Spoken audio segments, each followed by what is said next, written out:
All right, what is up, YouTube? This is the first episode of A Better Conversation.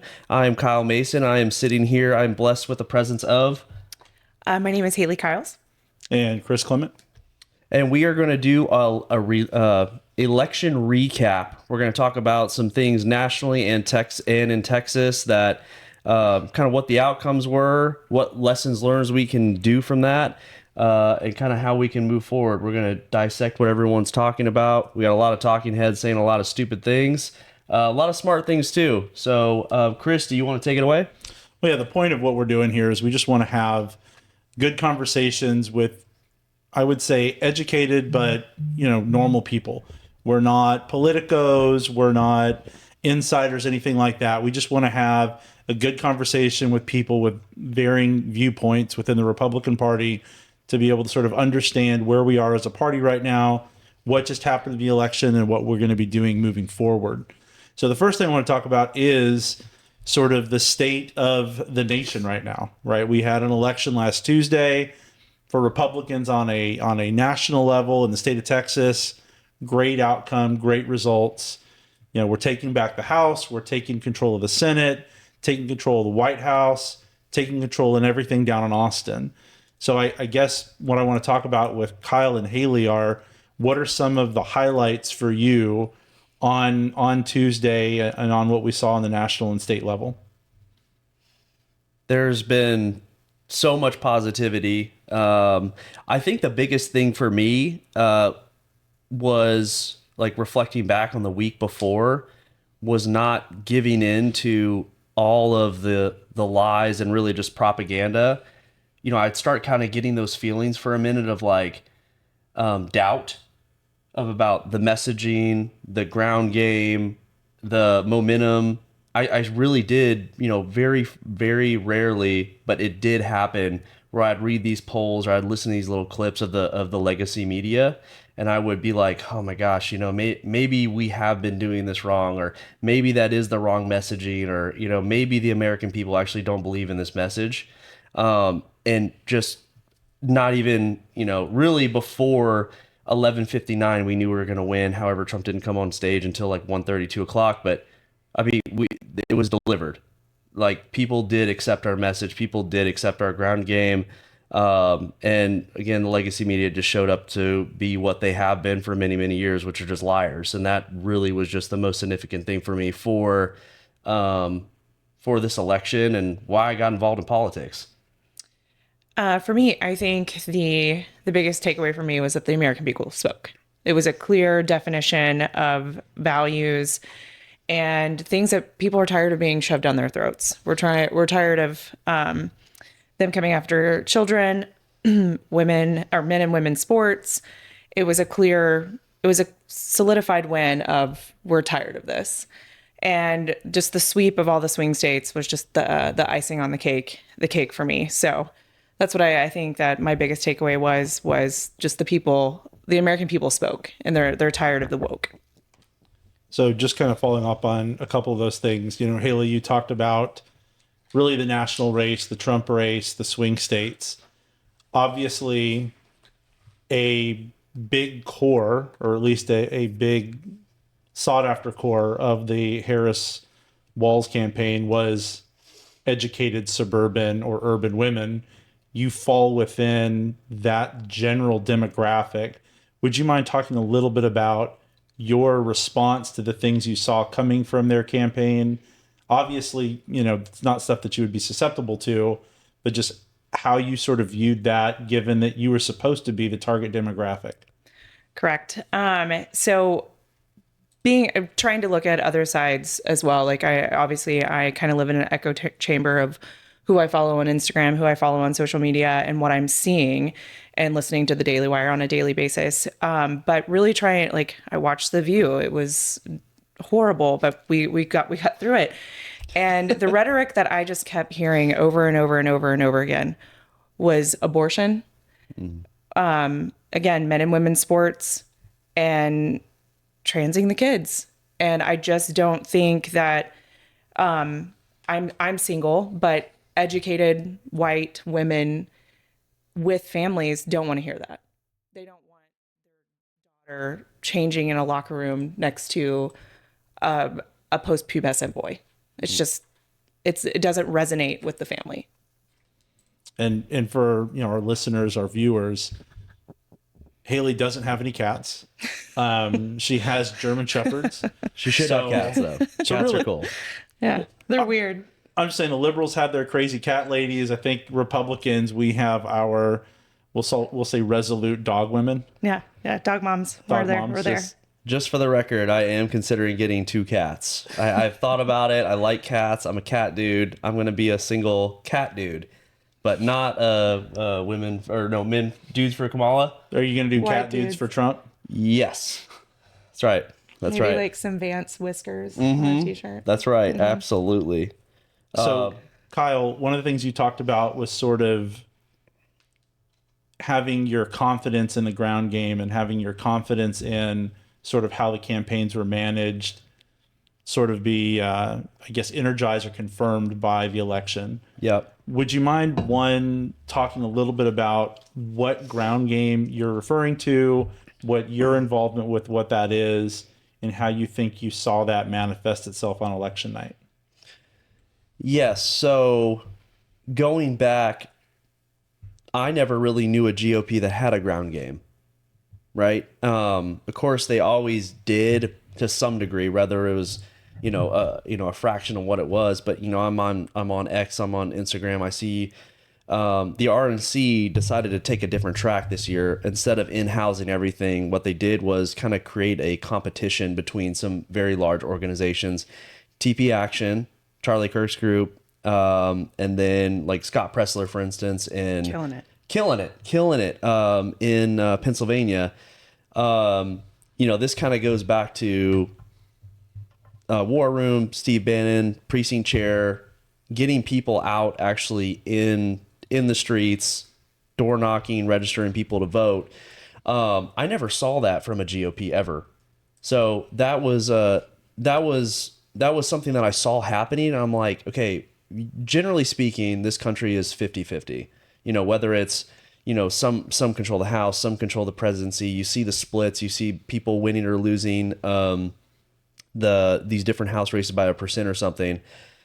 That is with a pretty essentially a weak RNC, weak GOP. And now we have this massive ground game that looks like it's just going to continue to roll. Virginia is probably up for chops next presidential election. There's several states that were pretty damn close that don't have a ground game right now. New Jersey. California. New Jersey was 5 points. New Jersey might be a swing state now. Might be a swing state. You mentioned California. At a bare minimum, we can have obviously this, everything trickles up. You can focus on certain House seats, and that's going to trickle up to the Senate race and the governor's race, and the AG and all these different things. But it's like that inspired me, and I recently became a precinct chair, just stepping up to the plate. It was really late in the game, and I've actually lessons learned.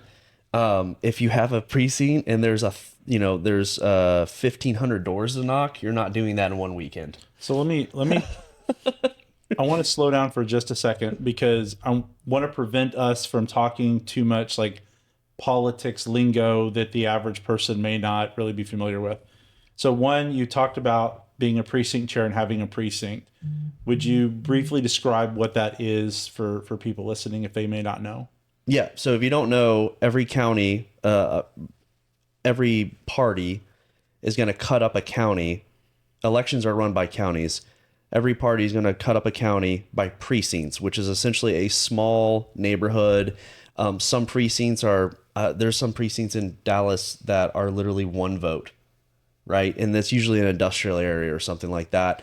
But most are going to have a couple hundred to a couple thousand doors. And you are kind of more or less in charge of or obligated to, or you've taken ownership, you've taken extreme ownership of that area. As a precinct chair. As a precinct chair, you've said to for instance, the GOP, Dallas GOP, I am going to turn out the vote in this area. I'm going to knock on the doors. I'm going to ask for these people's votes. I'm going to put literature on their door if they don't answer. I'm going to call them. I'm going to text them. I'm going to ask them if they want signs to put out in their yard. All these different things. And that right there, and not only that, but as a precinct chair, you do have voting power inside of your county party, which is very important. You are essentially the first, other than saying you're a Republican and voting and maybe even donating, you're actually the first, you're the lowest ranking first line voting member of a party. And it's something fairly easy for people to get involved in. And you don't, it's not like you're, like for instance, like Mormons and Jehovah's Witnesses, they will go to a door and they will try to convert people. You are not required to do that as a precinct chair. We give you a list of literally, these are hard R's. These are people, hard Republicans that donate or they vote in primaries. They want to talk to you. These are like-minded people. You just knock on their door. Hey, I'm from Dallas County GOP. I want to make sure that you're going to be able to vote. Do you need anything from us? Do you want to do a mail-in ballot? Do you want bumper stickers? Do you want to put a sign out in your yard? Are you registered to vote? I see you're registered, but your husband's not. Can I get you registered to vote? Super simple conversation.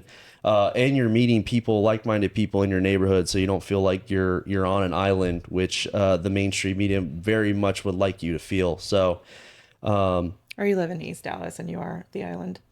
you live in East Dallas and you are the island, but I guarantee you're not.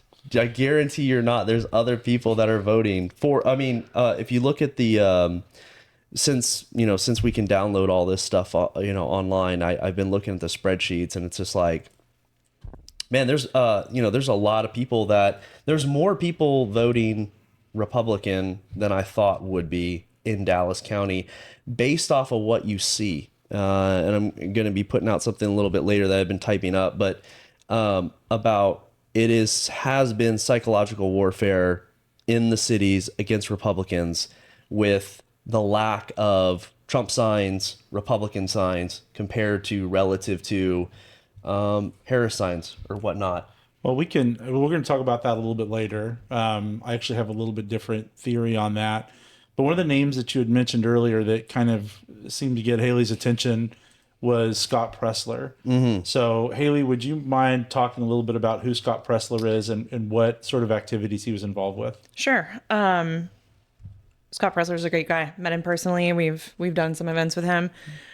He is, I don't know where Scott's originally from. I want to say somewhere on the East Coast, but I could be completely wrong.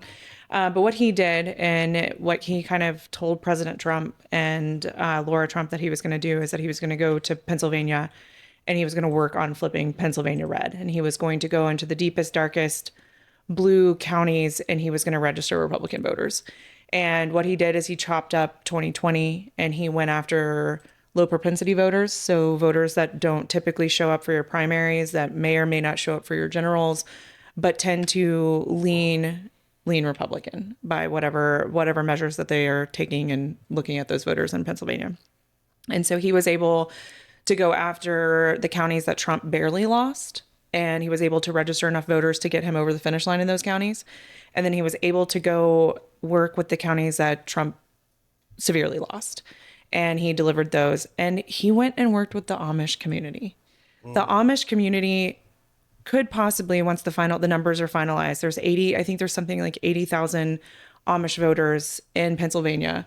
And they very well could have handed Trump Pennsylvania on a silver platter. So don't mess with the Amish's milk, raw milk. I got the numbers right here. I'm not going to name all these counties, but one county plus 652, second 903, 500, 1023, 39.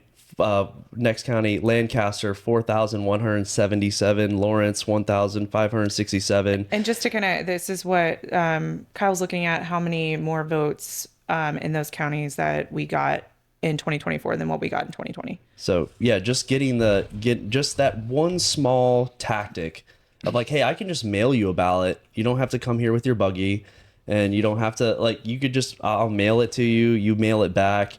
That's ingenious. And these are several thousand votes that make even this one county that had 39 extra votes. Obviously, that's a very small rural county. Those 39 votes can make a difference in a local, like a city council spot as well. So it's really Lancaster, is useful. If you can go back to Lancaster, that is specifically one of the Amish counties. Heavy Amish community, yeah. Mm-hmm. So that was an increase of 4,100 votes. Yeah, that's that's solid. He did a lot of work there. Flipping Bucks County, so like we're in DFW, so Bucks County is kind of like the Collin County of Dallas. Very suburban. It was blue last year. The voter registration has now flipped it to positive Republican voter registration, which that's the first line in this series of events that need to happen to get the vote out to actually flip a state. You have to, or it is easier to flip a state if you have more registered Republicans than Democrats. And I now, think that kind of circles us back to Dallas. It yeah, does. But one thing I wanted to, because this was another part, we're talking about the national election. Cal, can you pull up the 2020 presidential election results as far as like final votes? For those of you who listen to Joe Rogan, Kyle's our Jamie. oh, are we talking about Dallas County? No. We're talking about national, Like the electoral map? not the electoral map, like raw votes, Okay. nationwide raw votes from the 2020 election. Yeah. I like To me- that. Your computer immediately goes to betterdallas.com. I love that. Shameless plug. Yeah, a betterdallas.com. I don't know why. Well, it's just A. It's like, yeah, it's like AA plumbing or something like that. It just immediately goes there. So, how many votes did Biden get in 2020? 81 million. Yeah, Right. he got 81 million is the number for sure. Yeah. So this is where, and we're not going to get lost in the weeds on this Yeah, as let's much not. as maybe that's another podcast that we could just let Haley, curl up with a cup of coffee and go through that. I'm gonna be right there too. Yeah, that's true. Okay, I'll mediate Where it. did they go? Where did those 17 million Well, go? but That's all I'm saying. That's well, all I'm that's going the to thing say. is like if you look at the national level, and we'll talk about Dallas County too because it's similar. I mean, really, the story of the election is the missing Democrat votes, Kyle's got it up now. right? I mean, so this cycle, Trump had 74 million, 75 million votes nationwide. How many did he have in 2020? He had a 74. Right. So Yeah. about the same. And then Kamala had 71 million and then Biden had 81 million. 81 million. So yeah, there is a disparity of about 11 million right now, 11 to 12 million roughly, between Biden 2020 and this year. So obviously not any one explanation can justify that. Right. Not any one explanation, but there's a series of explanations that justify that number. And I think everything fell into line for Republicans this year. That it was like everything went our way. And that's something that we had talked about. That was like right now, and obviously, okay, we're celebrating. I'm happy too, but there's something that really needs to be said over and over and over, and we never need to forget. We have 18 months. We don't have 4 years. We don't have 24 months. A lot of these reps and senators won their races by less than a percent, maybe 2 points. They're not playing ball for MAGA 18 months from now. Like January 20th comes around, they got 18 months. After that, they're going to go into, now we need to win the next election, and they're kind of be turned off from pretty much anything that's not, right down the middle, bipartisan. Well, I think that largely depends on the districts where those representatives are. I think my overarching point is, the difference in this election wasn't necessarily a spike in Trump voters, right? It's not like we saw a major surge in Trump voters across the country. Right. What we saw was a precipitous drop off in Democrat voters across the country. I don't think it's really much analysis to say that Kamala Harris was a deeply flawed candidate. There's a reason why she couldn't make it out of her own Democrat primary when she ran in 2016, despite all the advantages that she had there. There's her campaign was terribly run, isolated people, tried to pander at the last minute. Really, my takeaway and my thing is, I don't think that as Republicans we should all be all that excited like we revolutionized anything. It was just, man, for whatever reason, there were 11 to 12 million less Democrats that voted this cycle from last. Now, maybe some of that's obviously lifting of the COVID stuff where everyone gets a mail-in ballot, and we all know the problems with that, or everybody gets extra weeks or a month of early voting. But when it comes down to the end of the day, we really kind of treaded water on Trump support. The Democrats just fell off the table, and I kind of want to use that to transition into Dallas County. Let's do that. I want to throw up these numbers. These are downloaded from the county website, and what you're talking about, low voter turnout. So let's just look at top line ticket. This is the spreadsheet here. This is a percentage of registered turnout for 2020. Okay, of course it was Trump, Pence at the top. For Republicans, 21.92% turnout. 2024, let's flip over. 21.72% turnout. It looks like, and that's top of the ticket. Now I will say that's somewhat deceptive because Trump in neither 2020 or in 2024 was the top Republican vote getter. So in 2024, in 2020, the top Republican vote getter was Jane Bland, running for the Texas Supreme Court.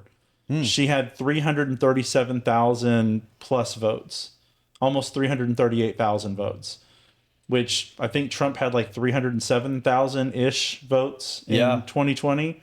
So there's another 30,000 Republican votes that went to what I would generally call, like, no disrespect to Justice Bland, especially if I'm ever in your court, but not not a name that is banded around that everybody knows, right? right there, yeah. Not like something like Trump. So even if you want to look at that, the top voting turnout this cycle, the top Republican vote getter was, again, Texas Supreme Court, but now it was Lee Finley, only 326,000 votes. So even in Dallas County, you saw a dip in overall Republican votes. Yep. Trump had a bump. He went from 307 to 319, but the top Republican vote getters had a drop. And to your point, in 2020, that top Republican vote getter had about 24% of the registered voters, only 22% this cycle. So we expected that, right? I mean, even if you look at the Dallas County breakdown, there were far less mail-in ballots cast even by Republican voters. But there was significantly bigger drop amongst Democrats. Significantly, yeah. So, if we want to look election to election, we want to look at Biden Harris in 2020 in Dallas County, about 598,000 votes. Yep. That's Kamala this cycle, 503,000. 95,000 fewer votes, and I mean that's a huge drop. That's embarrassing, yeah. But we saw that all the way across the ticket, except for district races. So this is sort of we're shifting to talk about Dallas County specifically. Yeah. One of the big struggles that we have as Republicans in Dallas County, at least in my opinion, is that we're only fighting in a third of the county. There's so many races, there are so many parts of the county that are totally uncontested and have been for the last 2 or 3 years. And so that's, I don't place any blame on our current administration for that. That's sort of something they were saddled with. But we had so many seats in Dallas County that were just totally unopposed. But isn't that kind of where we get the chicken before the egg? Don't we need kind of like a Scott Presler movement in Dallas County before we can ever capture that? I mean, the percentages are pretty great. To make 100%. candidates feel like I have a chance. Right. Like that they're not literally flushing their money down the toilet. For example, I live in a plus 20, plus 25 Democratic district. Pretty much anyone that runs that's not a D is going to lose. Right. So until we have some crazy motivation and some raging voter outreach initiative, Dallas County is not going red. Cool. Dallas County is not going purple. Dallas County is not going light blue until we have that. Wholeheartedly agree. Yeah. I mean, I think you hit the nose right on the head. I mean, we've got we can't put the cart before the horse when it comes to having candidates in those parts of the county. Because if you want to take a look at the parts of Dallas County as a whole, precipitous drop off, right? We talked about far fewer Democrat voters. That's really helped a lot of our countywide, like our Fifth Court of Appeals candidates. They each benefited from 80,000 fewer Democrat voters almost in each race. Oh, for sure. Which Looking is at their what- numbers, like Right. that's how they were able to get over the finish line. Right. There wasn't really an increase in the vote. We didn't see more Republicans voting for Republican judges. We saw way less Democrats voting for it.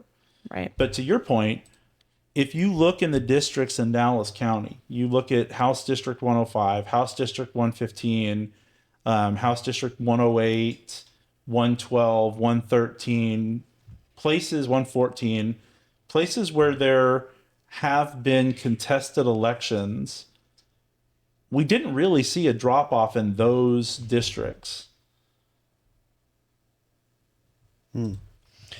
Well, We didn't really see that same kind of drop off, and I'm going to use a couple of them for example. 105,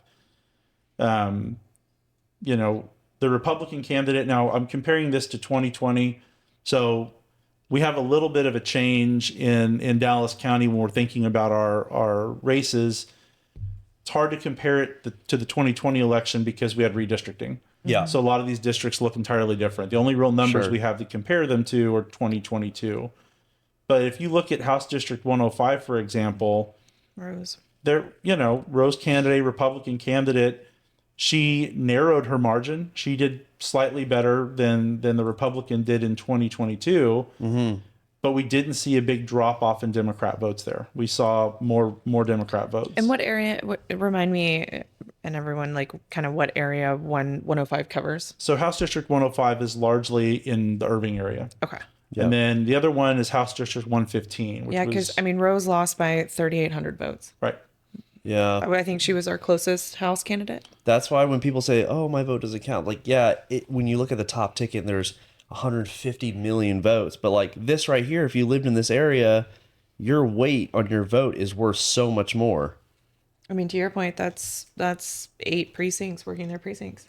Yeah. Chairs. And I'd love to see if each of those have a precinct chair. I'd love to see the turnout and kind of like, okay, if they're at most precincts, generally speaking, are like 50% turnout for, it looks like for Republicans, 50 or 60. It just kind of depends on the zip code. But I mean, if you got to bump those numbers up, those are rookie numbers. Like you get to 75% or something like that. I don't want to say 100%. This isn't 2020 downtown Philadelphia, right? Let's not get crazy here. But, if you get a higher turnout, can you get those? Is it within the reach? You were talking about District 105, 115 with John Junn.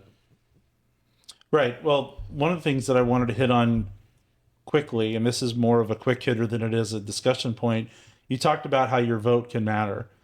So the Fifth Court of Appeals, based in Dallas, but it actually comprises 6 counties in total. So Dallas County, Collin County, Grayson County, Kaufman County, Hunt County, and Rockwall County. So any cases that come out of those counties that get appealed to the Dallas Fifth Court of Appeals. So as a result, voters in all 6 of those counties get to vote for those judges. Yep. Now, Dallas, obviously, huge population center, huge vote totals that are coming out of here. As the other counties, more Republican, some very Republican. They just don't have the numbers to always make up for the delta that's created by way more Democrat votes in Dallas County. But we have this loss of Democrat voters, 80,000 some odd in some of these races. So there were 8 Republicans running for the Fifth Court of Appeals. All 8 of them won their race. And the one that was contested. Well, so all 8 of them won their race. All of them were contested. All of them had a Republican and a Democrat in them. But we have one of them that is a razor thin margin. So just so you're aware, we're talking about 1.5 million votes cast in these races, right? Mm-hmm. Each one of these judicial races between those 6 counties had over 1.5 million voters. One of those races, Matt Kolodowski, his race is now 1,512 votes. Damn. And the issue with that, and this also goes towards, in my opinion, something that The ninth. has done well in Texas, and that we did much better as Republicans across the country, and that is election oversight, making sure that we were ahead of the curve on election issues.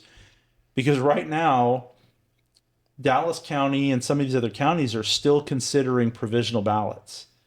They're still considering mail-in ballots that they received on election day. Yeah. So it's possible that 1,512 number could get even tighter, right? It could And grow. right now, Matt's ahead. It could right now. Matt's 1,500. ahead. Okay. I guess the website's not up to date. It's not. Okay. And so when you're talking about the website, the Dallas County, Yeah. Votes. but so his race is ever so well. Remember, Real clear elections. Not so clear on your website, dude. Like, well, Kyle, remember, I'm talking about results from all 6 counties. The Dallas County website would only show Dallas votes. touche. So probably touche. exact- So 6 counties. But it doesn't calculate the other counties. Like Gotcha. the Secretary of State website is the one you'd want to go to show all of it together. But my point being, we talked earlier about the importance of the ground game, registering voters, Yep. working precincts, talking to your neighbors, putting signs in your yards. 1.5 million votes decided by 1,512, right? Just a narrow, thin margin. Yep. We were asking about 115. There's another race. John Junn shrank that, right, by a couple of points. The Republican candidate in 2022 got 43%. John almost had 46% of the vote. We're talking, I think the total was less than 6,000 votes It difference was. between Yeah, the it's two. like 5,800. So another very gettable seat. Yeah. Something that Republicans can do. Yep. And we door knocked his district. We did. We had some. We had some. 2 or 3 weekends in a row. We were out in his district, door knocking. So. And when Kyle says he's talking about a Better Dallas was involved in these 2 particular races. But even if you look at, Amy Ramsey's race in 114, Amy Ramsey performed a few points better than the Republican candidate in 2022 in the same race. And to her credit, Amy did it with far less funding than the candidate had in 2022. Yep. The point of all of that being, we are kind of treading water as Republicans in Dallas County, I feel like we're taking on water. or we're either treading water or we're taking on water. And so, my question for both of you is sort of, what would you do if you were the in charge of Republican politics in Dallas County, and you're getting ready for the next election? What sort of things would you focus on? To have good candidate recruitment, in my opinion, you have to recruit Republican voters. As someone who never plans on running for office, but the pitch to me would have to be, how winnable is this seat? What are you doing to help me win this seat? And if you're coming to me, talking to me, and asking me to run in a plus 20, plus 25 Democratic district, I'm going to tell you to eat rocks. I'm not doing it. I'm not spending the money. I'm not putting my name out there. I'm not putting my family in that. I think as if I were, I'd be calling my friend Scott Pressler. How did you do it? What worked? What didn't? How can we train people? How can we get people out there to have conversations with real people in their real lives on things that matter to them, not the things that Washington tells us that should matter. And so I think that it should be centered around, and specifically in Dallas County, there needs to be a Republican registration recruitment drive, in my opinion. That's my 2 cents. Kyle, what do you think? Yeah, I couldn't agree more. It's like you said, if and districts are drawn up the way they're drawn up for a reason. If it's a D plus 20 or whatever it is, it's like, I don't know, man. If you're a successful person or whatnot, you have larger fish to fry. It is a huge, it can be like a huge risk, I guess you could say, for your family. It's incredibly time consuming if you actually want to put your best foot forward. But it's kind of goes back to what you said, like about the chicken or the egg. What are you doing for me? I'm going to step up. I'm going to do these things. I'm putting my name on the ticket. What is, Dallas GOP essentially would be, I would assume, the biggest person you would want to lean on. What are y'all doing for me? What have you done for me lately? Kind of situation. And if there's really nothing of any substance that they can do for you, we're not going to get good candidates. Now, I don't think that this time around, the reason that we lost these is because of bad candidates. We had some really solid candidates. Absolutely. A lot of them were well-spoken. A lot of them did put their best foot forward. The numbers just don't math in a lot of certain situations. But to answer your question specifically, every precinct needs a chairman or chairperson. I'm using the leftist language. Every chair needs to be filled. And there has to be some kind of interaction with some kind of actual step-by-step game plan from Dallas GOP, or a better Dallas is more than likely going to take that on. And then, like you said, recruitment of candidates that, even if they're not as good, I think name recognition goes a long way. Let's use an example that everyone's going to know. Arnold Schwarzenegger. Right. Republican, won in California, simply just because he knew how to say, like, I'll be back in his Austrian, accent. Everyone loved it. Everyone loves it. Like, so we have to kind of find those people in Dallas County, that a lot of people know they have name recognition. But name recognition always also goes back to ground game. How many times have these people seen this name around their neighborhood? I'm an election judge. People, when they go, other than the top couple spots that they've seen those names, they don't know who they're picking. And there's a lot of, it seems to me, more ticket splitting than ever.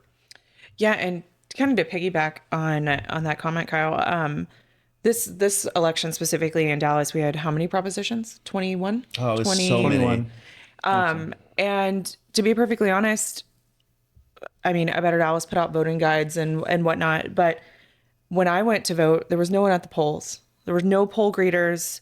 There were no candidates. There was nothing. Barely any signage. Yeah, exactly. And so you have, I mean, my personal story is I was standing in line and I had this older lady behind me, and she had just lost her husband, and we were just kind of chit-chatting because we were in line for 30 minutes. And the one of the poll watchers or clerks or whoever walked out and said, "Hey, don't forget there's 14,000 propositions." Yeah. And she said, "Oh my gosh, I don't know about any of these." And I looked at her and I was like, "Well, I can help you. I have a voter guide. I had my ballot printed out and highlighted." And I said, "But I don't really know how you vote." And she turned around, looked at me and was like, "Are you a conservative?" And, I was like, "Yes, ma'am, I am." And she was like, "Okay." And so she just took out a piece of paper and literally copied down everything that I had on my voter guide. Yeah. And then the guy, 2 people behind her, had an NRA hat, and he's like, "Can I copy this too?" And so we were able to gain some conservative votes, too, we'll take it, on some propositions, but there was no one there to help. Yeah. No tent that said, "Hey, if you're a conservative, come over here and we have these printed out voter guides for you. You can take this into the poll. You can vote with this piece of paper, bring it in, bring it back to us so we can hand it off to the next person." Like, that is such low hanging fruit. That is so easy. And we failed. Yep. And some of those were wildly long. I had to read those to a couple blind people. My mouth was dry at the end of it. I was like, that was wild, and then they go, "Well, what do you think?" I'm like, "No, dude, I can't tell you what I think at this point, but I just read it to you. For the love of God, please do not ask me to read it to you again." Because some of them are wildly long. They were never this long before. I don't remember them ever being this long. And then just like the little tiny words that they changed to make trip it a you little up. odd. Yeah. Yeah, that you're like, wait, you want illegal immigrants and people that are not citizens to be able to be on boards. Right. Like this is insane. This is wild. This doesn't happen. Yeah, the early voting, which, you know, now that we won this election, right, we're kind of all like, oh, maybe early voting is not that bad, right? We got those low propensity voters out, but it makes it hard to staff all the election sites for 2 weeks. So do we go to precinct only voting? Well, so the one thing that I'll say about, so there are fewer spots in early voting. The election day has way more, 455. right, has way more precincts Yeah. than you have during early voting. So that helps out a little bit. But I think without going into that too much, I wanted to kind of go back a little bit about what you would do for Republicans as a whole. And I don't necessarily mean this being the county party, because people listening to this could decide that they want to go do something. Or we certainly have lots of groups. We have the women's groups in Dallas. We have, the STAR groups in Dallas County, obviously our group, some of the Hispanic outreach groups. Like there's a bunch of different, the American Jewish Conservatives, like there's a bunch of different groups that can be active and can do things. When y'all were talking about really a push for voter registration, a push for adding precinct chairs, is that something that should be done on, hey, we're going to try to blanket the whole county doing this? Or should we be focusing on specific districts? Because, I mean, Kyle, you were talking a little bit about like, oh, if you're D plus 20, you might have better things to do if you're a quality candidate. Should we be focusing our efforts on certain districts to pick up in 2026, or should we be trying to countywide get involved in these efforts?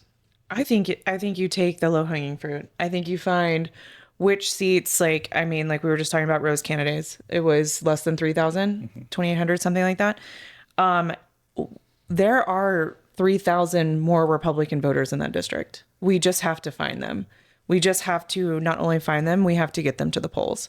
To me, that's a win, right? We have the numbers now after redistricting. It's kind of a new strategy at this point. And so I think that it's got to be a joint effort, right? Like it's kind of all inclusive and separate at the same time. It's getting involved with, like, the groups need to either decide if they're going to start tackling it, or if the party's going to come up with a plan, or if it's a two-sided snake. But we can't run with no direction, no plan, because that's not going to help us. Again, like this is where we go back to what worked. And that's having that conversation with people that have done it. It's having those conversations with Turning Point. It's having those conversations with Scott Pressler and the like, of what did you do that worked? How do we organize? How do we replicate this? Like, why recreate the wheel? Yeah, I mean, man, I would love to say, flood the zone all across. Let's do everything across the county. But when it comes down to it, we just don't have the time. Or the manpower. Or the manpower. We won. Again, that's just this election cycle. Who knows what 2 or 4 years holds. But it seems like we won our statewide runs by a fairly good margin. And so I'm not as worried. It's kind of like a time return on investment. If I can get one vote and a seat, there's multiple seats that were lost by a margin of less than 1%. That is where I should focus my effort, rather than a D plus 20 and all those seats were like 6 plus, margin to victory. We'll probably have to pick and choose. I still don't think that we should let seats go uncontested, though.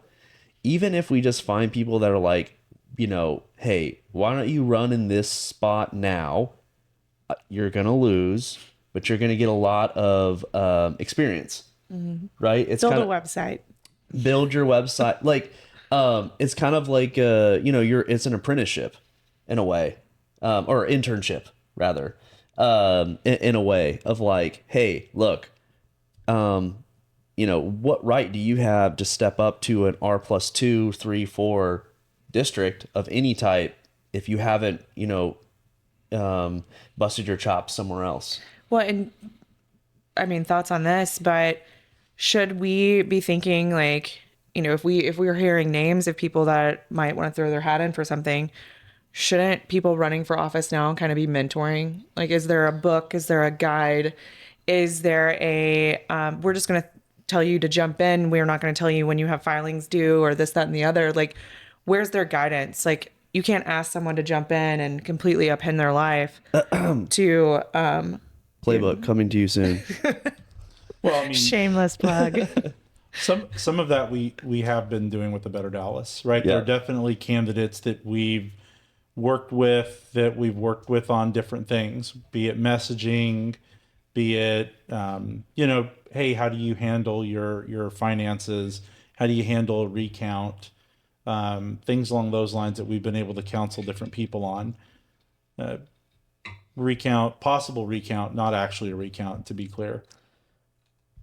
When we're talking about sort of where we're going to focus in Dallas County, so part of the thing is, and I mentioned this a little bit earlier, or Kyle actually mentioned this earlier when we were talking about signs, right? And how you see so many Democrat signs out. You see the Harris Wall signs. You see the In camo. You I saw hate that. the Colin Allred signs. You just see all these Democrat yard signs. Now, admittedly, this cycle, the Trump campaign wasn't spending resources in Dallas County, right? Fair enough. Texas was one. That money went to the swing states. I would say money well spent. Even the Cruz campaign, right? The Cruz campaign has not ever been particularly big on yard signs, not making them super available, versus Democrats flooding money into Texas. 80 million. Where you look at Colin Allred and just putting signs everywhere, having commercial breaks where you would see 2 Colin Allred commercials. It's a psyop. So I guess my question on the sign game, and Kyle, you talked about the ground game, is, I don't know, what would your pitch be to the Trump campaign, the Cruz campaign, on why they should be spending more on signs, why that's still something that's valuable to do? The reason I think that the signs or the flags, the bumper stickers, I don't know, people seem to love to rock the hats, though. That's the most popular thing. They wake up, they put the hat on, they choose violence that day. It's very funny. But That's why when you said bumper sticker, I'm like, oh, that's brave. So here's the thing. People are, let me just answer your question. I'm about to go off a tangent. It is a psyop. When I was knocking doors, I saw Harris signs everywhere. I saw Allred signs everywhere. Red, white, and blue, the camo. That was actually a very good PR thing on the Democratic side. They took back red, white, and blue, even though they're wildly anti-American. The sign thing, if there's no signs in the neighborhoods, it makes our voters feel like they're alone. It makes them question, okay, am I off? Am I thinking not what everyone else is thinking? Am I like kind of weird? Am I out there? Right? It makes them question themselves constantly, and they're constantly being bombarded with propaganda. Those yard signs, when they're leaving for work and when they're coming home, is a visual representation, or it can be, of, are my ideas right or wrong? And without the yard signs being in the neighborhoods, it kind of gives people permission to stay home or not consider the right. So without all the Trump signs, it makes people think like, yeah, I mean, it looks like no one likes him. Maybe I'm not going to vote for him, or maybe I'll leave that top of ticket blank. Right? That's my take on it, and I do think that does have a psychological effect. And just to kind of counter you, Kyle, as someone who used to be a precinct chair in a very blue area, people are scared to put up signs. Yes, they are. People are scared to, they're scared. A lot of my folks were elderly, and they were afraid to put that in their yard for what might happen to them. I had a sign issue. You had to sign it. You had a big one. Big sign issue. This cycle it got real brave. At one point had like 6 signs. Yeah. Those came down real quick once I sobered up, but that's cool. But like there's the other side of it. And so when I was driving home one night, I was driving up the street and all I saw was Harris calling. And I was like, forget this. I'm putting my Cruz and my Trump sign up.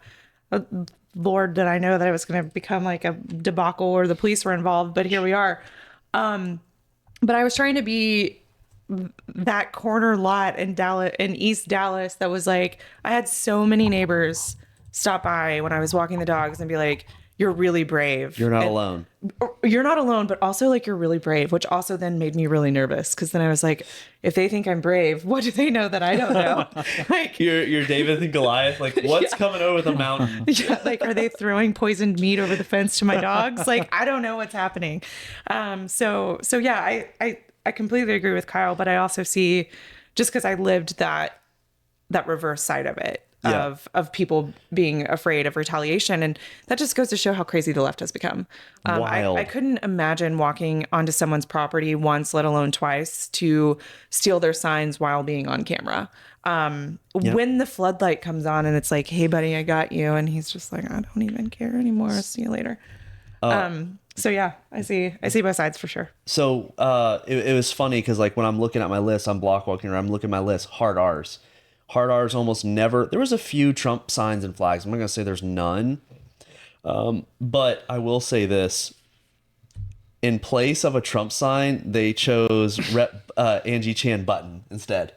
Tons of button signs. And I actually I wrote that in what I'm writing. I said, when you're door knocking these people, maybe, of course, the next Republican nominee, I just want to let the public know before it comes to light. The next Republican nominee is going to be a Nazi. He's going to be white supremacist. He's going to be sexist. He's going to be the worst person in the world. He's going to be like some kind of mix between Stalin and Hitler. People might not want that sign in their front yard. So say, okay, yeah, no worries. Do you want a local candidate? So I think people felt okay with the Angie Chan button sign because Asian woman, immigrant, right? Mm-hmm. Hard for a liberal to rip up that sign. They probably still would because maybe she's still a brainwashed Nazi or something, but you can still give these other people options. Everyone knows, they're voting for Trump, but it still at least gives the optics of there are other Republicans or at least like-minded people in the neighborhood. And that's what I have to say. That's all I got to say about that.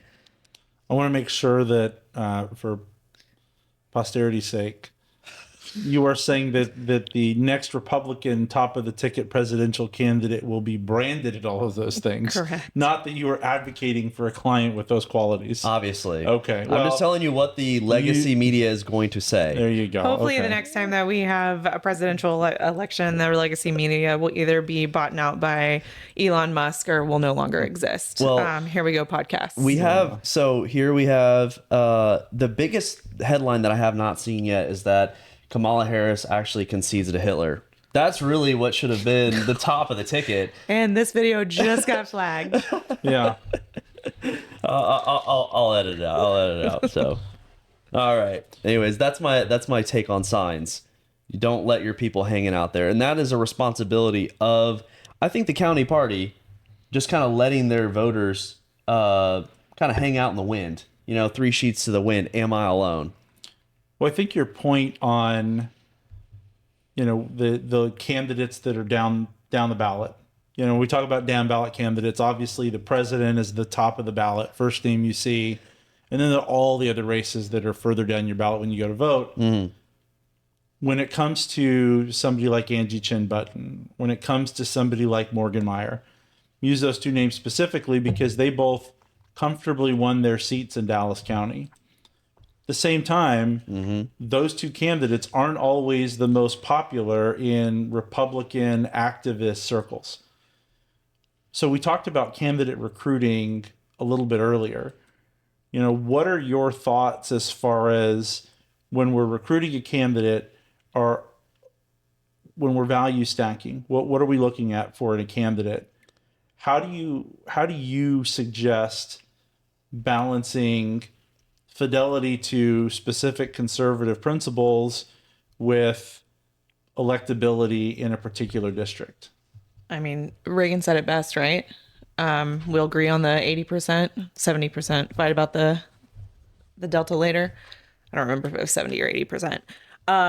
But right now, with the way that Dallas County is and the way that the Dallas County Democratic voters outnumber the Republican voters, we can't go in hard R. We can't go in hard right. We can't go in MAGA flag waving. Like it's just it's not going to happen.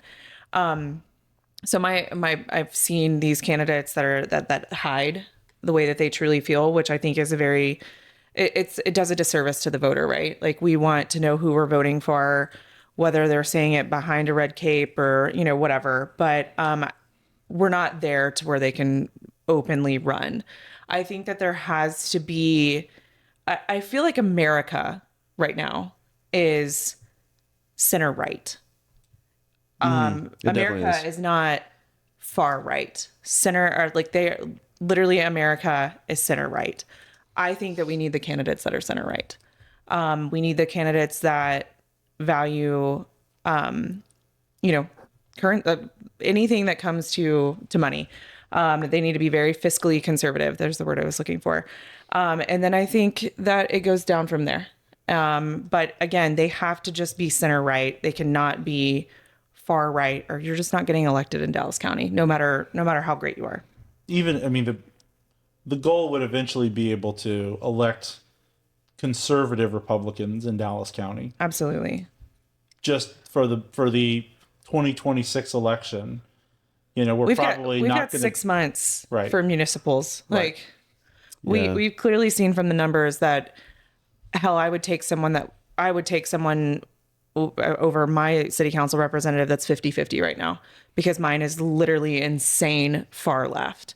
So anything right of far left is a win for me. And I think that that's how a lot of counties in Dallas, or a lot of city council seats feel in Dallas County, is that they have these raging left lunatics that are making the most irresponsible financial decisions for our county, and there's nothing we can do about it. So even 2 steps to the right is a win for me. Yeah, no, that's awesome. Maybe you were looking for this. The person who agrees with you 80% of the time is an ally and not a 20% traitor. He also said, this is Reagan, we can accomplish great things when we embrace those who agree with us 80%. That really matters. So great order for sure. Well, so a question that I have kind of off of that, and I know this is a big picture, but I think it kind of goes with the takeaway from this election. How do you define what the Republican priorities are?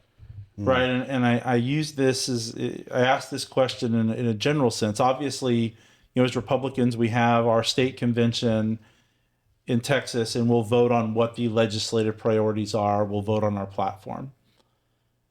But often that list is disassociated with what general election voters are saying. One of the things we talked about earlier today, but I want to bring up in here is, for example, with this 2024 election, there were 2.3 million voters in the GOP primary in Texas. There were 6.3 million voters for Trump in the general. So obviously there are a lot of people that are not Republican primary voters that we need to win in November, and honestly that we've made commitments for in November. So when we're trying to figure out as Republicans like what those core 80% things are, Kyle, I'd be interested in your thoughts. Like, how do you approach that? That's really good. That's a good question. So, I mean, kind of up to this point, I think really the news cycle seems to drive it. Like, what are the talking points? I mean, in 2020, obviously, like, COVID was, are you talking about like the biggest, like, can I ask, are we talking Texas as the state, Dallas as the county, or what are we talking about, what we think the priorities are by the state or by America, or specifically? or like what our core values are?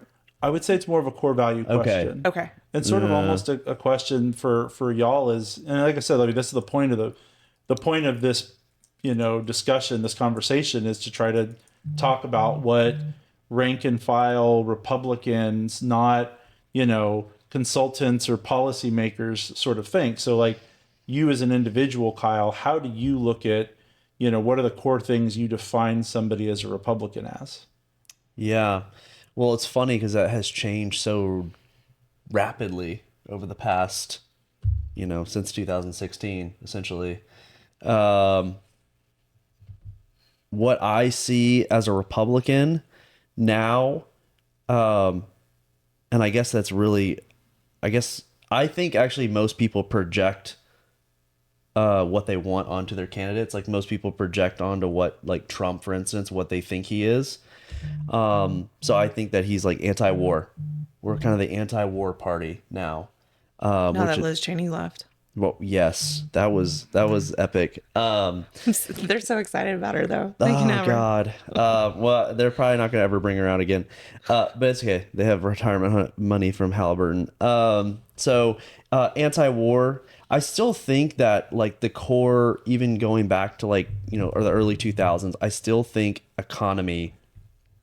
We kind of take that role on, like the Republican Economic part. prosperity. Yeah, economic prosperity. I think generally speaking, the public still trust us more with that. Was that not the number one concern, like across America, that we were seeing Economy, throughout? Was yeah. the economy? Yeah. Yeah, and that's what most voters That- turn out for. Yeah. I Is mean, economy. where do you notice things first Yeah, in your checking account? yeah, You notice the things first when you're walking out of a grocery store and you spent $100 and normally you're carting your stuff out and now you're carrying 2 bags. Like, I think families really felt that. And so I feel like economic prosperity has always been a core value with the Conservative Party.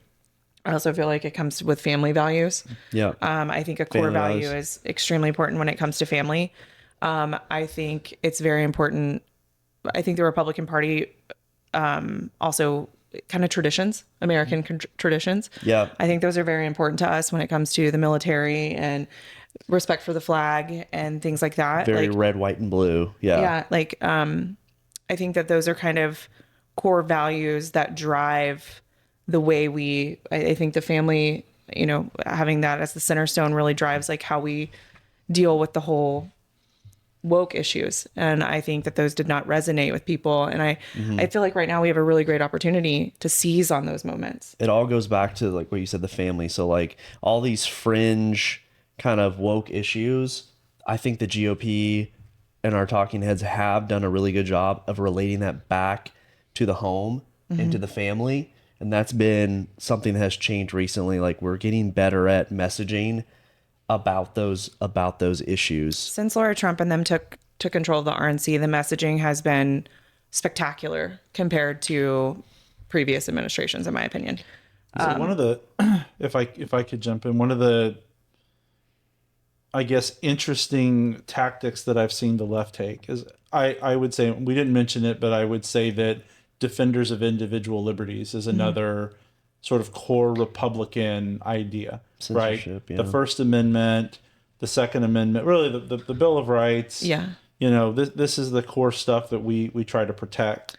Even the unenumerated rights, right? Where the general Republican principle is there's lots of God-given rights that may not have been expressly listed in the Bill of Rights. One of the things that the left has stolen in that language is how they talk about the trans issue, how they talk about abortion, right? They don't talk about abortion anymore as abortion. They talk about it as reproductive rights. Mm-hmm. And then they talk about the trans issues, not necessarily saying, oh, we want to perform gender mutilation.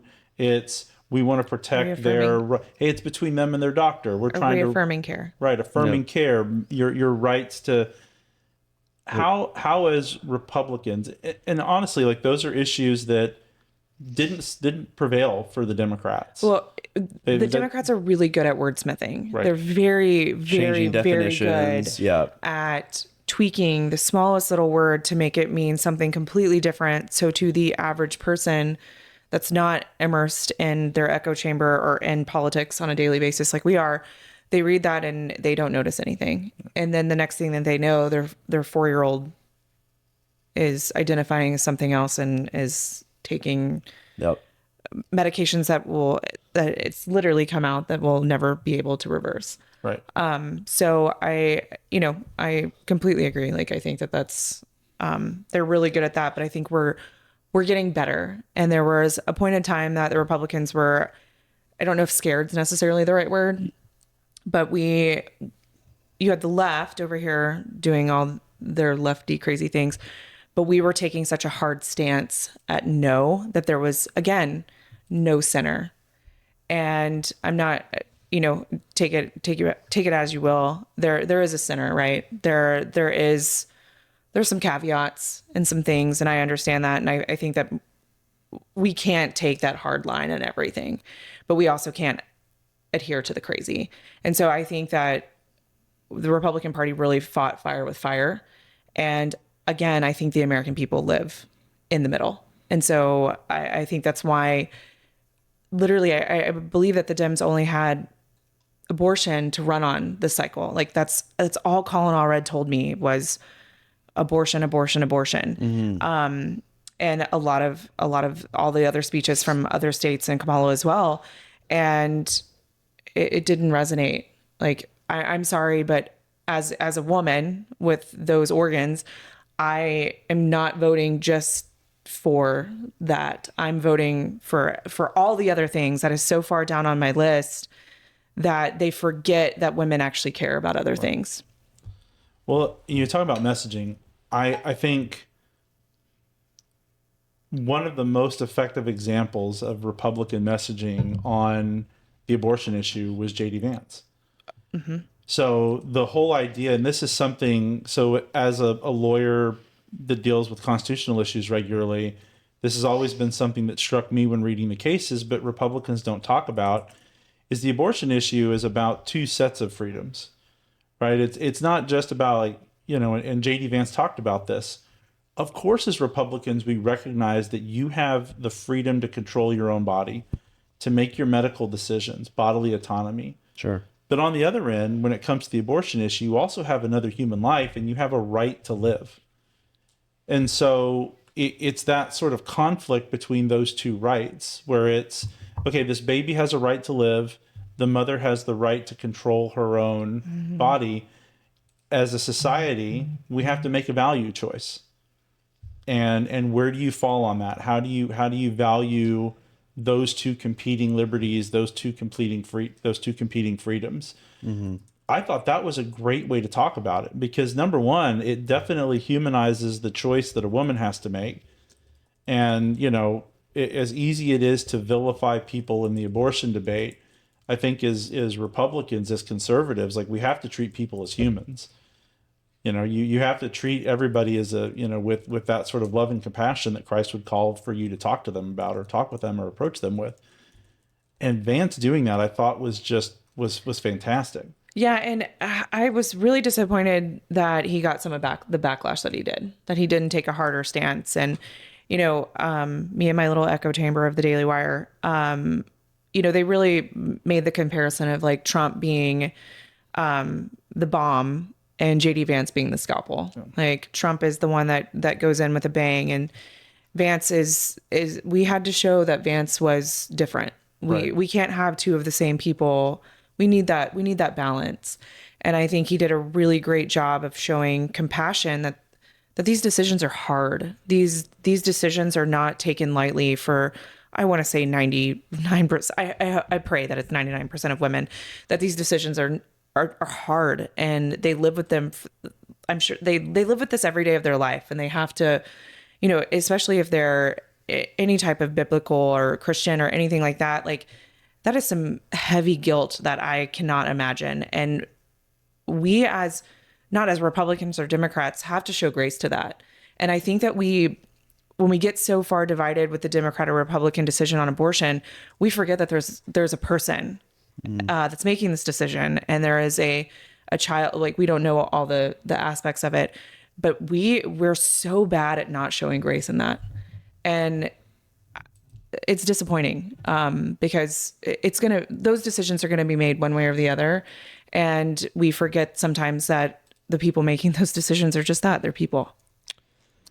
I do want to say, I actually think that the GOP messaging on abortion is slowly but surely winning, especially compared to the Democratic messaging on abortion, which is, and this came up in the debates, VP debates, and the one debate that we got was, with the fact checking and everything, is like, there are no restrictions, there are no limitations.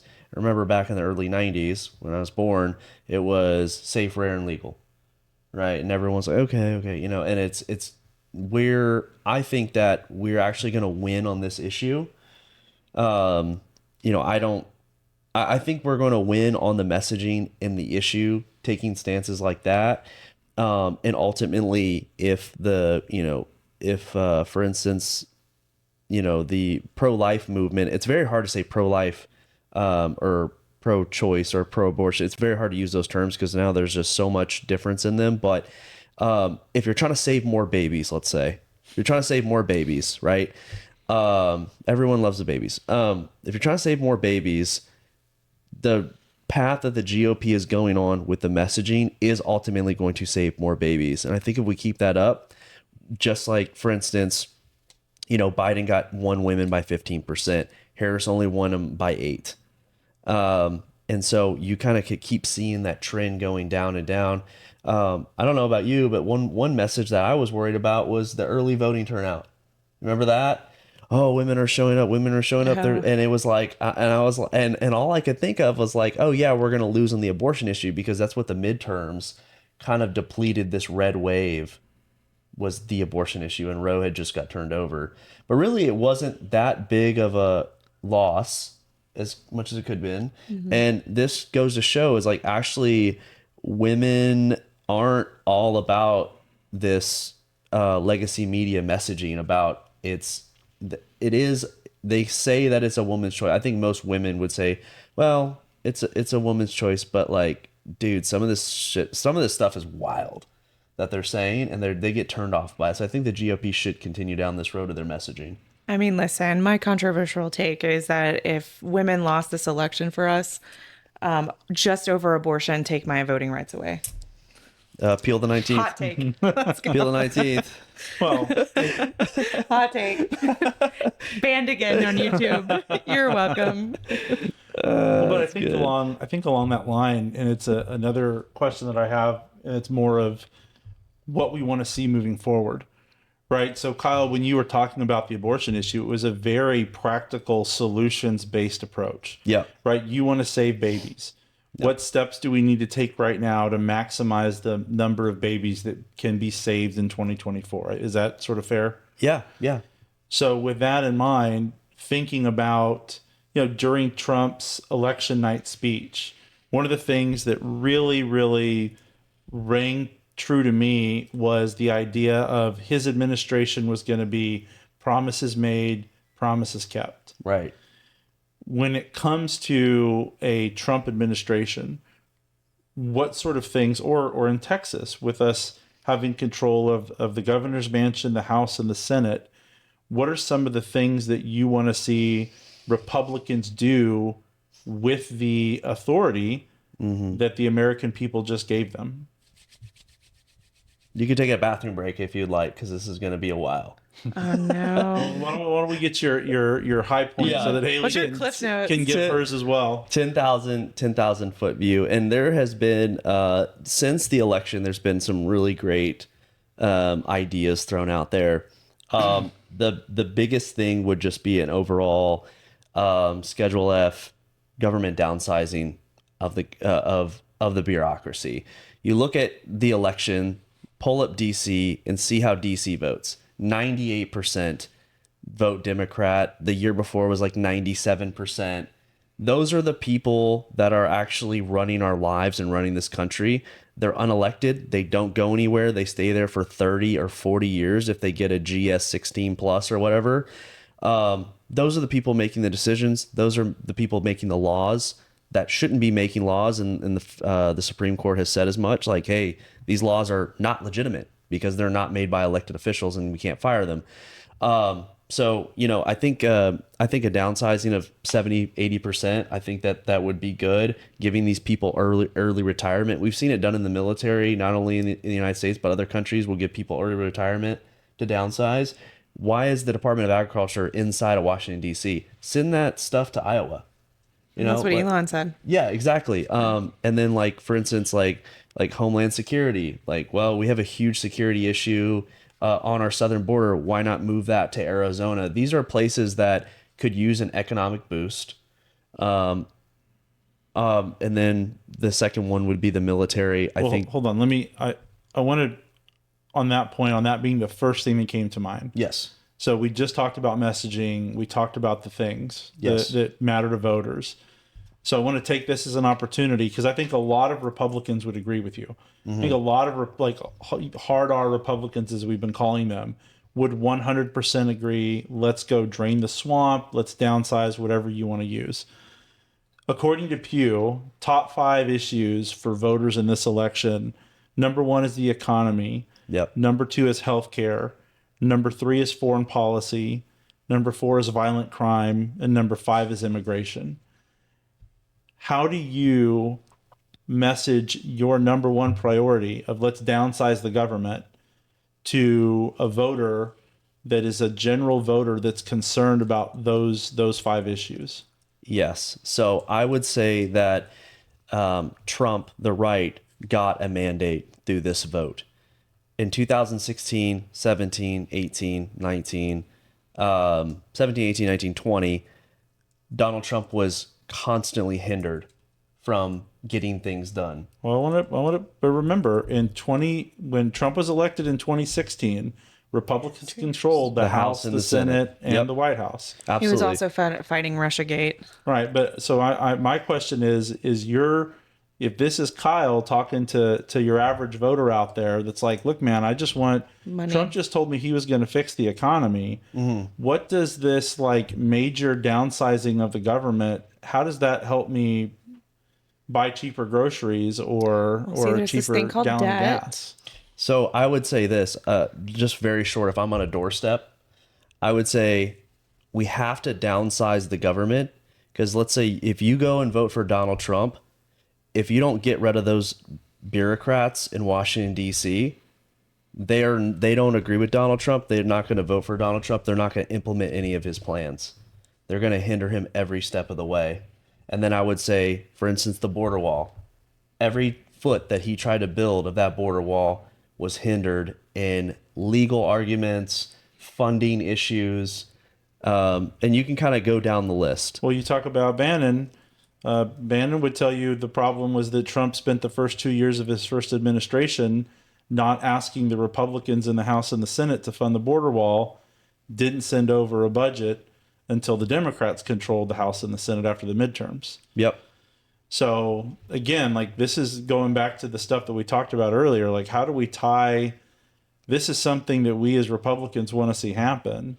Mm-hmm. How do you tie that back to the issues that matter? How do you make that a promises made, promises kept thing for Trump? Well, I think part of what Kyle was saying falls into the economy, right? Like you have, we pay so much money, excuse me, to our federal government employees. And I mean, look at what Elon did to X. Like he went in and cut 80%. It's very interesting though, that if we were able to go in and kind of right size these, I'm not saying we cut everything, but we right size early retirement. There's been talks of offering these people a year to 2 years worth of severance. So they're not just thrown into the workforce with nothing. Like they can go take that vacation. They can leave Washington. They can go find they go peacefully a new path. I think that starts the like we have a debt. We have debt payments we have to pay, and our interest rates are the interest on that debt payment is almost more than the debt payment. Like we are getting in a very, very crucial time in American history where we could see the collapse of the dollar. And I think that what Kyle kind of says is we've got to take every step that we can possibly take on the economy to get our spending in check, we've got to quit sending money every which way of Adam. I agree with helping our allies, but we're our biggest ally at the end of the day as well. So we've got to right size that spending, and I don't get to go and just print money when I need it. I don't get to go and just get credit limit extensions when I need it. And so I think it starts from the top down. I don't remember what the fourth point was. And what was specific on healthcare?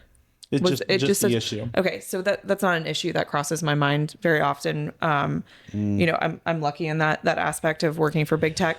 But I think that my biggest thing is I want to see Washington give more power to the states. I'm tired of my life being ran by decisions that are made in Washington when I live in Texas. And so my biggest ask from the federal government and Trump would be give the states as much power as they possibly have in the Constitution and move on. So what would you, because so as I'm listening to both of you, I'm just thinking through, right? So like Kyle, Yeah. as you're talking about like reducing the size of the federal government Yeah. or right sizing it, as Haley would say, how does something like, well, gosh, if we could just get rid of some of these burdensome regulations and all of these bureaucratic interference with how the economy works, with how businesses works, that would help stimulate the economy. Yeah. Does that ring true to you, or is that, you think that's too much of a stretch? I think I think there's some truth to it. I don't want to say that like everyone in Washington is, stopping the economy from growing, but it definitely, for instance, there was a natural gas pipeline that was supposed to go through the Rio Grande Valley right into the Gulf of Mexico. It directly affected Texas jobs, Texas revenue, Texas tax. The EPA came in after it has already been approved, and you're a lawyer, so I'm sure you read about this and know more than me, but what I've read is that the EPA, after it's already been approved, we got the money stacked up, it's ready to go. They're like, whoa, no, actually, we need to relook at the environmental impact. There's a frog. So there was a frog or Was something. it a frog? I think I started So- thinking about Or a that. lizard? Yeah, it was some amphibian. Right. And someone that like loves the outdoors and is involved with scouts and all this stuff. Like, I get that, but it's malicious at that point. It's not really about the frog. It's about their agenda. It's about what they think. It's not. So the American public came out and said, "Hey, look, we're in a bad way right now. This is the things that we want." They're not going to get those things. The people of the people of this country is not going to get what they want. Unless you get rid of those people, because it's always going to be what they want. But were the frogs gay? Well, the water is turning the frogs gay. They weren't drinking fluoridated water, so it was fine. Yeah, so we're gonna have less gay frogs here pretty soon. But that's like one example for Texas, and that would directly affect Texans because the tax revenue from the LNG exporting around the world, which by the way, the EU did not want to buy our liquefied natural gas a month ago, but now they just came out like, we would actually love that deal. And my stocks in the shipping companies have gone through the roof, so that's really cool. But it's like that's a direct effect, and that's like one example of many of people. The EPA is growing out of control. All these different things. If you can go down the list, pick any department, you can find 5 or 6 very simple examples of like, oh, we could do this. Oh, but there's a bunch of red tape. Obviously, there's a balance to everything. You don't want no regulations, but you do want something. There's no reason to, because now the regulations are, they're making their own bumpers to drive this country in their vision of the world. And so we definitely need to clean out the administrative state. That's my biggest thing. That's the most long-term opportunity for prosperity in this country, I believe. And I think that's key. I think it's a laudable goal, but I think that one of the lessons that I took from the 2022 failure to launch Red Wave was that Republicans complained a lot, but didn't offer solutions that connected with people. Yes. So we complained about how bad the economy was and how bad inflation was, but we didn't offer the solution to it. There also is messaging. Right. Our messaging was total crap then. And so when you're doing messaging for things like that, you've got to make it to where the average person can understand what you're trying to do and what the messaging is. And I think that that's something we've gotten better at and need to continue. Well, it's like when you were talking about reducing spending and cutting the deficit. I think for the average person, and I mean, if I were to ask my mom, like, what effect does reducing the deficit have on the U.S. economy? I don't expect that she would have a detailed answer because she's not an economist. Right. And they don't need to. But what the Republicans, I think, as Republicans, one thing that we could do is, to Haley's point, well, yeah, you've got to reduce the deficit because it has an effect on the dollar.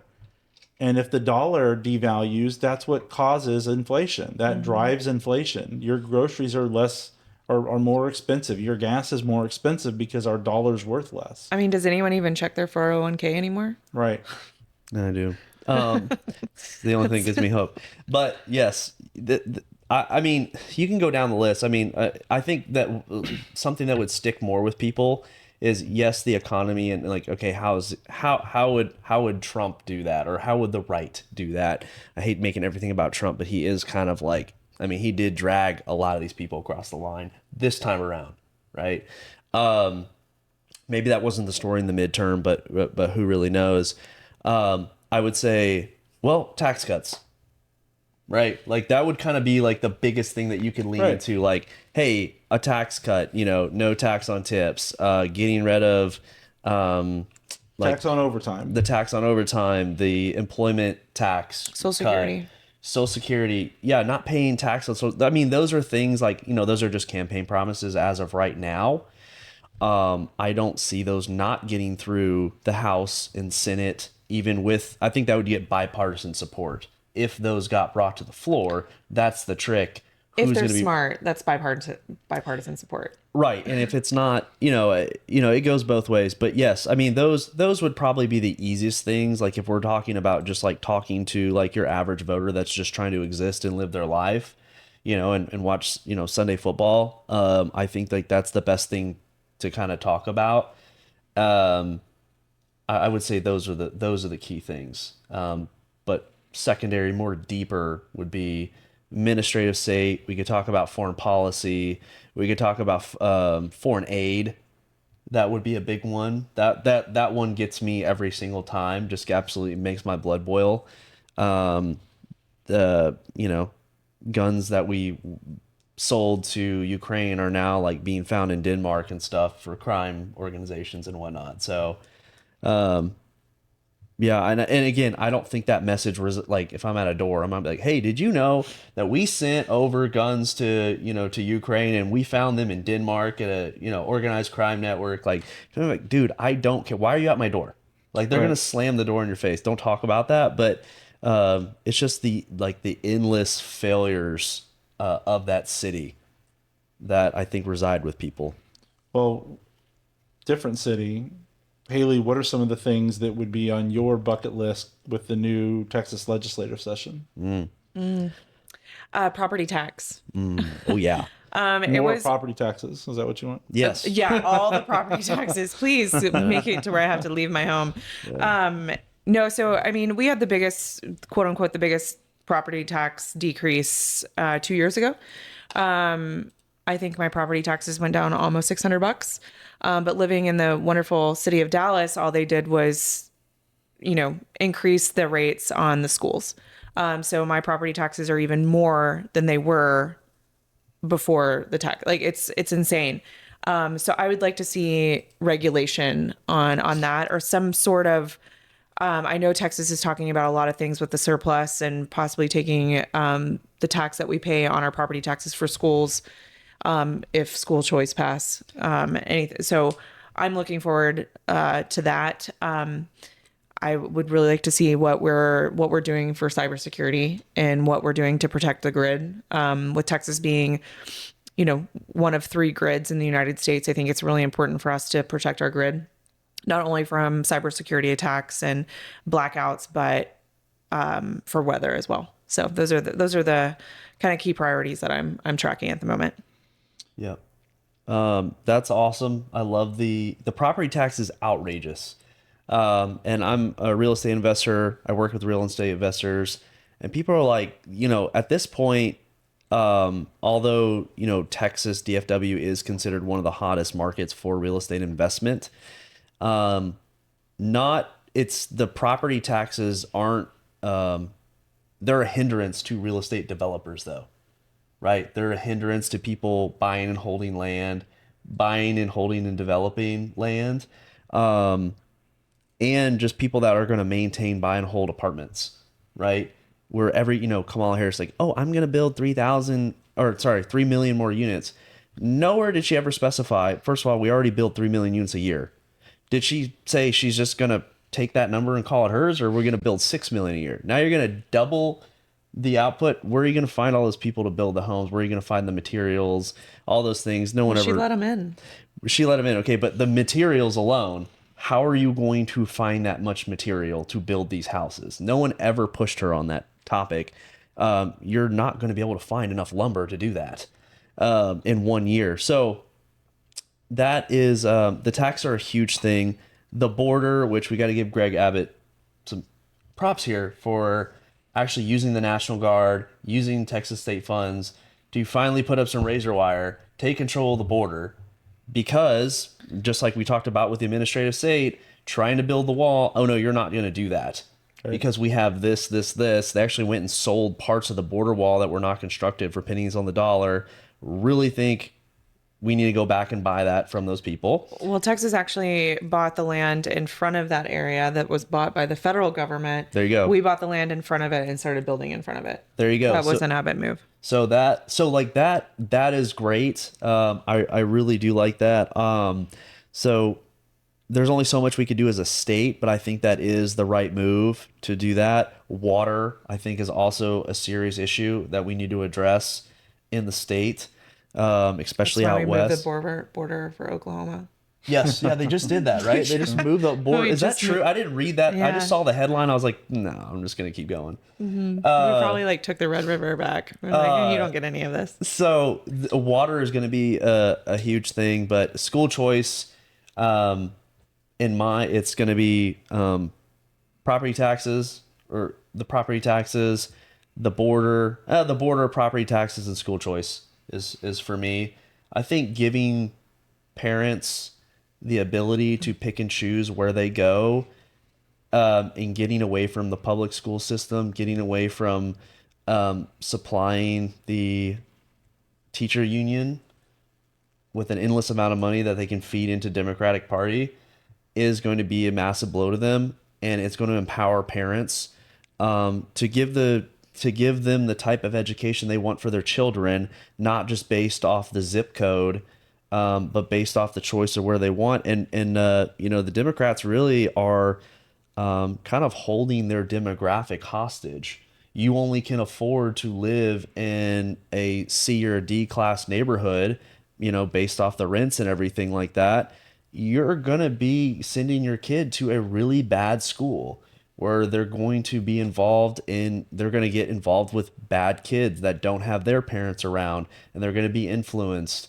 Would you like to do that? Or maybe you could take the funding and go to a private school where people are more bought into the system, and they have homeschool. Or homeschool. Sure. Absolutely. Or homeschool. Well, I think this goes to a Republican principle that we really didn't talk about earlier, but is sort of undergirded a lot of this, that the government isn't the solution to every problem.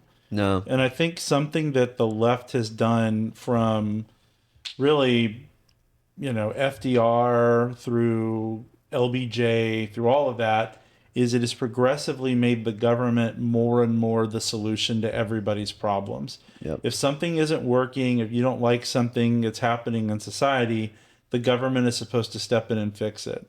And when it comes to education, they sort of have hoodwinked us to think that the only places that kids could really go get a reliable and good education is if the government's the one giving it to them. Right. And that's the thing that I love about the school choice, is it takes that back, and it's like, no, maybe a homeschool co-op where, 4, 5, 6 families get together and hire a teacher to teach their kids. or I've had a private coworker that schools. just switched, and it's amazing what I mean. They are in traveling like sports leagues, and it's amazing what their kids are able to do. And their kids have completed grades in the quickest 6 months, like they're done with seventh grade. And his kid has been able to travel and then learn things out. Like they've been actually teaching them, like, what insurance is and how to do your taxes and why you have to have these things. And one other thing to add to your short list that I just thought about is I would really like to see Texas take back and pass legislation to prevent China from coming into Texas and buying land. That's one that was left off of last legislative session, and I think it's something that's extremely important. Yeah, I agree with that.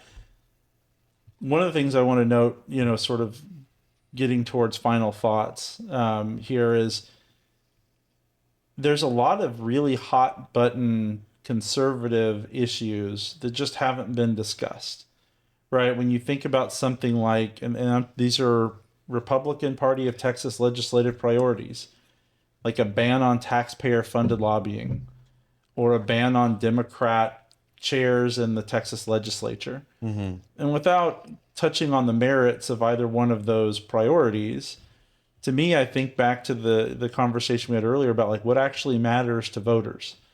What is it that as Republicans we can do over the next couple of years of the ability to govern the state and the nation to make sure that we grow the Republican voter base going into 2026?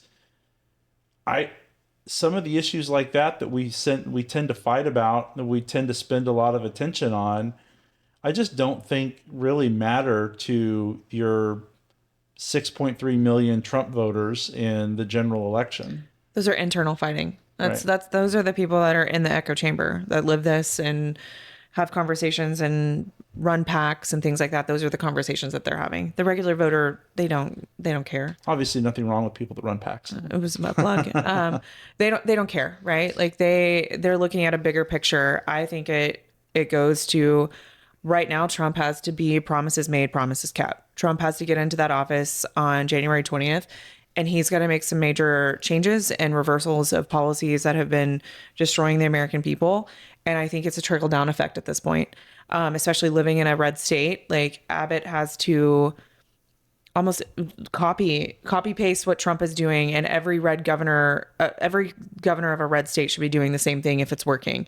And that's how, like, I had conversations, very, very passionate conversations with liberal friends on Wednesday after the election that were very upset. And my biggest ask to them was, starting January 20th, give him 6 months.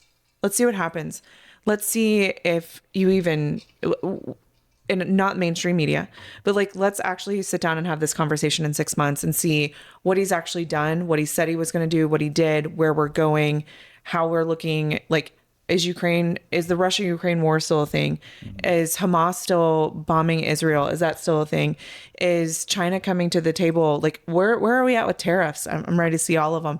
Like, what are we doing? And what was promised? Where are we at? Where are we going? And how is it affecting your life? And that's my final thought, is like, it's a wait and see game. I think that the Texas legislature has to come in, and they need to quit with the petty fighting. They need to actually get in and get things done. There were so many things left on the plate last year that we had how many? Almost 6 special sessions? 5 or 6? Yeah. Ridiculous. Get in, get these things worked before you even go into session. Know who your friends are, know where the votes are, and get it done. That's taxpayer money again, right there. So those are my final thoughts. Thanks. Kyle, what do you think about sort of the balance between, spending the next 2 years going after Republican red meat issues as opposed to issues that matter to the general public? Yeah, as far as time allotted, I think it's important to have those internal fights that we've been having. I mean, for a lot of people that just showed up to the Republican Party, including myself, you want to build internally a Republican Party that you feel will be better for the future. And not having those fights is not going to make that happen, because we're just going to be left. We would still be left with, George W. Bush, Jeb Bush would be president. You know what I'm saying? Like, you have to definitely make those fights. As far as messaging and time spent, that's probably where 75% of your time should be spent, is messaging and delivering things to the actual voter that will get them excited, get them to turn out to vote, for sure. What those things are, I don't think that those things are, hey, kick all the Democrats off all of the, essentially tertiary boards that we have, but don't really, But don't put them in charge of education or the big important ones. right. And so like things Give like them a that. seat at the table, just not the head chair. Well, and again, I mean, I'm not. It's not a matter of the value of saying, look, we don't want Democrat chairs of the committees, right? Like, Right. Republicans won, Republicans control. Let's put Republicans in charge of the committees. It's just you only have so much political capital to spend. Where do we want our elected officials spending their political capital? Yeah. That's a really good question. That's a really good question. I don't have an exact answer. I'm like, well, I think we should focus on these particular bills. I think school choice is one of the top bills. Like it's one of the lower numbered bills, right? For the legislator. But we'll find that out. Okay. Like it starts in January. Well, It was like here in last year though. It was, what was number 1 or 2 last year? It Well, was Abbott's number one was property tax was Property number one. tax is number 1. Okay. So, I mean, I think that's a fair, I think, I do put some trust. I put a lot of trust into the party where like, hey, I'm electing these people and I feel confident that like they're going to go there and not be complete jackasses. So like when I see those bills come out and I see those numbers, I'm like, there's a fairly good consensus with, how they got elected, what the messaging was, what the current polling is, what the biggest impacts will be. I think those are fairly relevant. I do lean into that a little bit on, okay, that seems like to be the hot button issue. To me, I think that we live in a really quick media cycle. So whatever is and you're kind of chasing it at that point, but whatever is at the top of the headline, unless you're making the headline, you're making the cycle. Those are things to focus on. Well, I mean, for me, I guess my final thought is just right now, Republicans at the national and at the state level have such an incredible opportunity to build up Yep. generational Republican voters. Oh yeah. Especially with young people that are so disaffected with this toxic culture and society that's being pushed by the left, where, like I said, in Washington and in Austin for the next 2 years, there is so much opportunity to fix the issues that actually matter to voters and build up your political capital so that later you can have more of these, more politico type of disputes, Yeah. and spend more of your time on that sort of stuff because you've already delivered the goods to the voter and you've already built up more of their goodwill. But gosh, if we spend another 2 years in Texas fighting over impeaching our attorney general about something, and are spending however many hours our legislature spent on that, And hundreds of thousands and of how all the money, as All the opposed to like, gosh, you can't convince me that time and resources couldn't have gotten school choice over the finish line, as opposed to fighting about what we did. So that's my thing. I see this as a golden opportunity for Republicans to really show how well we can govern, the real tangible life improving goods that we can deliver to the American people and to Texans. And that's my prayer, is that our electeds go to Washington, go to Austin with that in mind, and go promises made, promises kept, deliver for people. Absolutely. And just kind of a shameless plug here if you've made it this far into this podcast. But we didn't really have a chance to even tell you like who we are, what we do, why we're sitting on this couch having this conversation. So we're part of a board and founders of a PAC called A Better Dallas. And feel free to find us online at abetterdallas.com, on Instagram at @A_better Dallas. And, check us out. Like, Chris can kind of go into more details on anything that we want to do there, but shameless plug. If you've made it this far, that's who we are. We're trying to make changes here in Dallas County, and I appreciate you all being here. Thanks for the time. Yeah. Absolutely. Thank you guys. Please like and subscribe. We're going to start putting this out on a regular basis. And if you are in Dallas County and want to get involved, please reach out. We have plenty for you to do, and we will lean into whatever it is that you are actually interested in. We're not going to send you on a wild goose chase on something you're not. So thank you so much, and we look forward to the next episode. I want to throw one more thing out there before we fully sign off. Please, in the comments, if there's something that, if there's an answer to the question that you have that we didn't give, if there's a thought you have about how we can improve things in Dallas County, in the state of Texas, nationwide, let us know. Put it in the comments. Like, if you want to run for office, slide into our DMs. Like, look, we are, a Better Dallas is here to serve you, to elect more Republicans, to improve our community, our city, our state, our nation by putting good elected officials into office. But we also, look, we will steal an idea. So put it in the comments. We're happy to hear from you. We appreciate you listening to us. And I'll let Kyle smoothly transition us out. That's it. Thank you so much. And we will be back shortly, sometime next week, with another conversation. Appreciate y'all. A better conversation. There you go.